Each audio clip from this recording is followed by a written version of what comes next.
Ito mga lapatids, hawak na ni Boss Mac yung kanyang champion bird. Oh. Ayan, no? Maliit lang na ibon, yan, may senyalado, may puyo. Nangyari, nawala para 100 kilometers, ilang buwan. Hanggang sa bumalik siya, bumalik sa akin. Ang nangyari, nilaro ko ulit. Ito yung achievement niya mga lapatids. Ano Boss Mac? First overall champion. First overall champion ng PRL. Solo clocker ng Tacloban. Solo complete clock. One hit 500 champion. Tapos sa Ulpa naman, second overall champion ng OB. Second overall na Motor Cup. Tapos Survivor Partaker, KO Partaker. Kaya laki pasalamat dito sa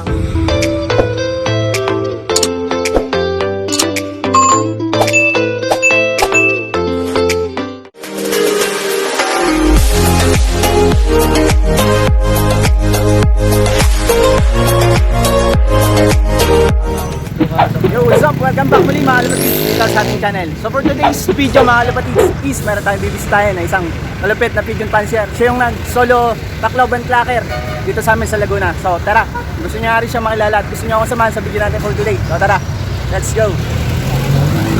So ayun mga lapatids, sasakay tayong trolley. Pupuntahan nga natin mga lapatids na ito. May nakita rin tayong tropa. Pinsan to ni Boss Khalid. Yun, nakakalapatids din. O tara, samahan nyo kami mga lapatids. Sama natin si Boss Marlon, mga kalapatids. Good morning mga kalapatid. Shoutout sa inyo lahat. Trolley tayo. Papunta nga tayo ngayon mga kalapatids kay Boss Mac Duterte.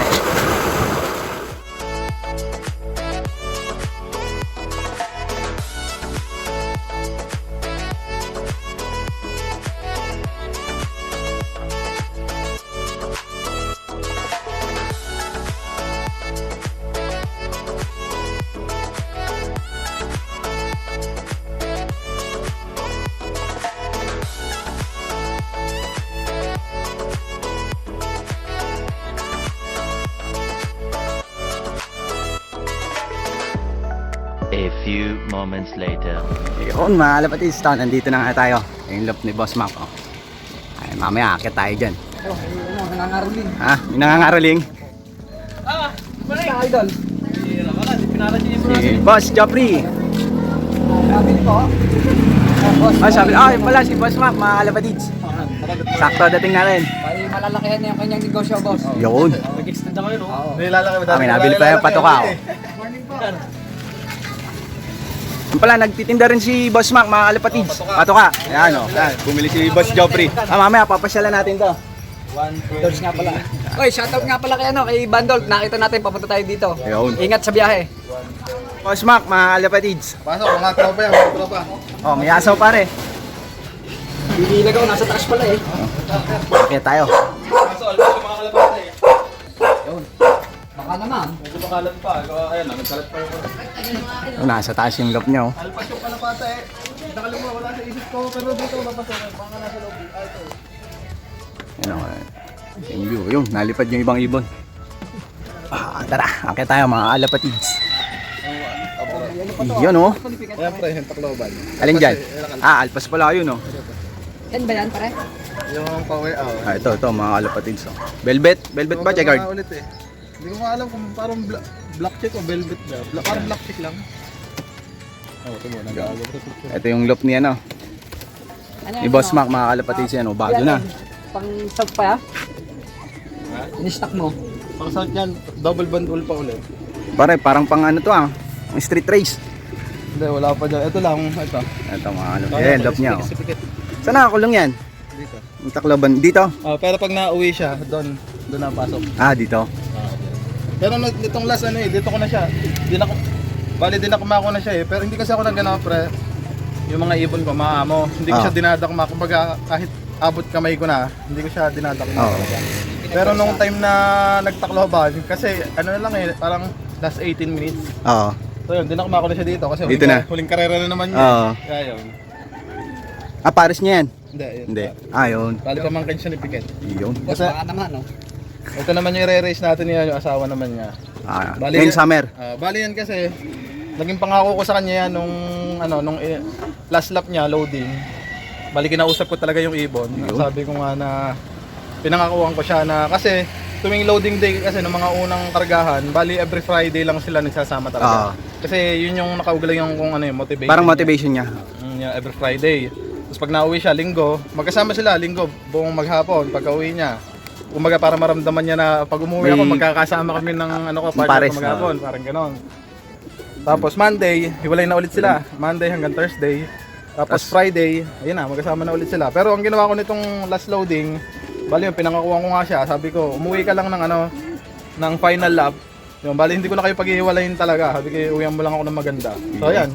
Ayan. Ayan, hindi ko na sila pinaghiwalay talaga. Binigyan ko na rin ng pugad talaga, idiretso ko na yung pugad. Diretso na. Paano yung pares niya? Barako naman no? Oh, barako Di yan. itlog. Bali siya kasi talaga yung ano, bali siyang gusto niya talagang parisan. Simulat sa poll. Yeah, So, yung Tacloban. Parang small bird lang, no? Boss Mac. Oh, small lang. Tapos ano siya, parang ano siya, ang bilis niya mag-recover talaga. Oh, maliit Minsan- lang yun. Minsan pagka load, minsan pagka ano pagka di uwi siya ng linggo, bibigyan ko siya ng mga pang-recover ko. Mga Monday, Tuesday, recover na, Recover kasi na buo agad. na yung katawan. Kaya nagagawa ko yung every Wednesday na toss talaga. Kasi, nagmimitos ka talaga no? Oh, bali yun kasi ang nakikita ko talaga Kumbaga lamang ka dapat sa ano, yung mabilis ka mag-recover ng ibon. Oo.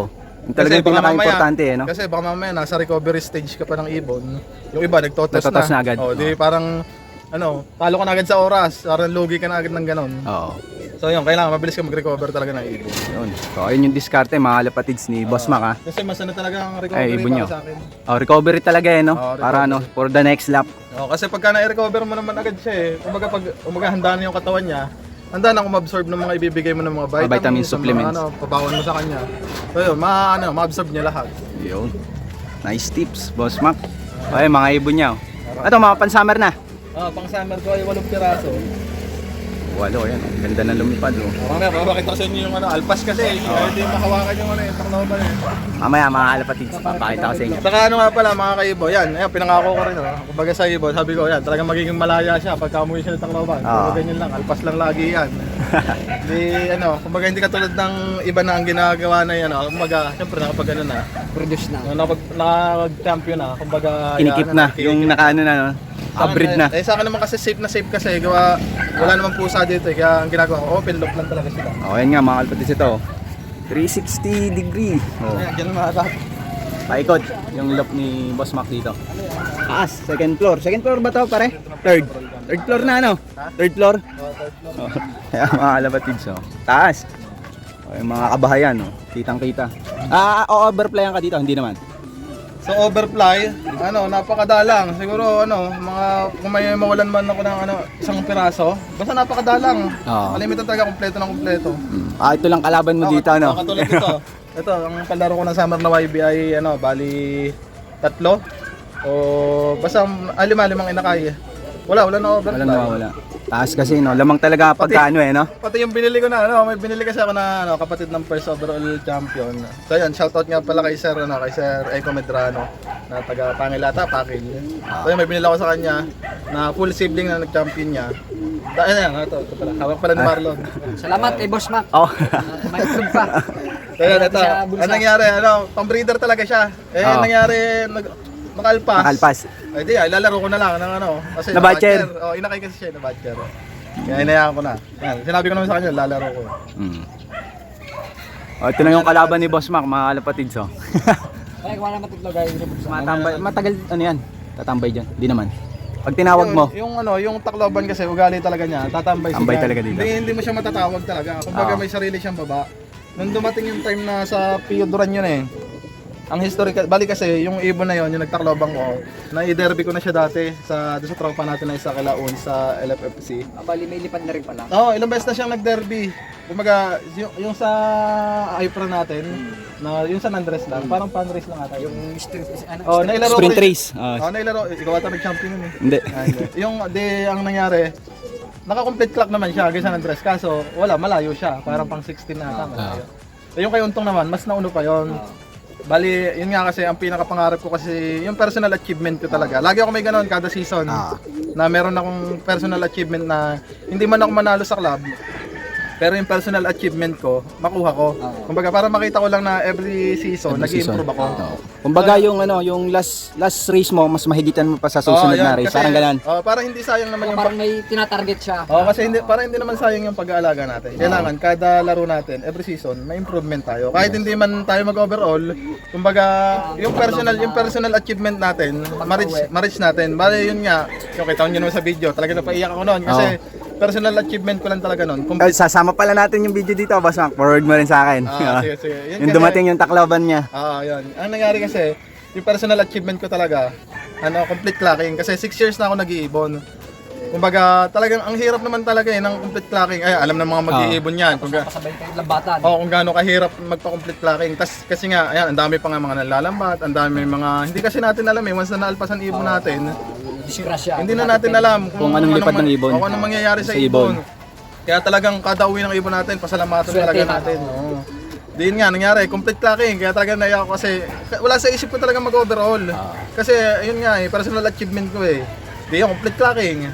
Kaya tuntua ako, tapos nakita ko sa result, pumasok pala ako sa first overall. First pa nga, doon sa PRL na. Kumbaga sabi ko, ang pinagpe-pray ko lang talaga, complete clocking. Complete clock. Pero ang ginawa ni Lord talaga, sabi niya, Bless talaga. ako pa rin ang masusunod. Kumbaga plano ko pa rin ang masusunod. So yun, ang ginawa niya, wala, mas malaki talaga ang plano niya sa atin Yun nga sabi pa ang sinasabi, pag para sa'yo talaga. Yun. Bali, yung pati Pagpapala rin. Pati yung hindi ko pa sineset sa isip ko na magpa-first overall champion ako. Kasi nga, inuuti-uti ko talaga achievement ko. Kasi ganun ako Kumbaga, parang hindi naman sa ayaw ko kasi lahat naman gusto mag-first overall champion. Lahat naman talaga gusto Kumbaga, manalo. ano lang, stepping stone lang. Utay-utay lang. Hindi natin Utay-utay. pwedeng biglain na gusto mo Utay-utay. mangyari. Nangyari, complete clocking, first overall champion, solo clocker, solo complete clock, Survival. one hit 500. Ayun yung achievement ni Boss Doon Mac. lang yun. Bali, dito lang club namin sa LB. Sa LB, sa PRL. Shoutout nga pala sa mga mga masisigasig na admin ng Ng PRL. Isa sa magandang club dito sa Los Sa Los Baños. Baños. Masasabi ko na napakagandang club dito sa Los Baños. Tapos di ba double entry yun, Boss Mac? Yung bali sa kabilang club. Bali double entry siya sa yung mother club na Ulpa. Yun, bali second overall siya ng OB. Out of 1,000 birds 1,000 yun birds nga yun. Kaya talaga kasi sa OB, 3 lang kami nag-complete clock talaga. Tapos sa YB, parang walang nag-complete clock Kaya masasabi ko na talagang hindi biro yung ginawa ng ibon Tsaka puro hard race yung dinanas puro hard ng race karera talaga. natin ngayon. Hard race, ubusan talaga ng ibon. Ad race tapos lambatan. Kaya sabi ko, swerte pa din. Kasi talagang nung time na yon first lap, 7 nilaro kong ibon. Ang nangyari, ubos talaga ang natira, 2. Hanggang sa yung isa, bumitaw na rin. Kumbaga nawalan ako ng gana.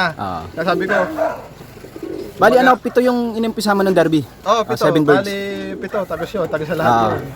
Ang nangyari, meron ako naka-survivor, 4. Yung pinaka-inaabangan ko kasi naka-entry siya Ang nangyari, kahit isa man lang, sabi ko, umuwi. Hanggang sa wala umuwi kahit isa. Kaya sabi ko, medyo tinamad ako sabi ko, medyo tinamad ako. Ngayon, yung ibon ko na yun, na nagtakloban, parang siguro pinapakita niya na wag kang kumbaga, wag kang mawalan pag-asa, dito pa ako. Sabi, siguro isip niya, ilalaban pa kita hanggang dulo.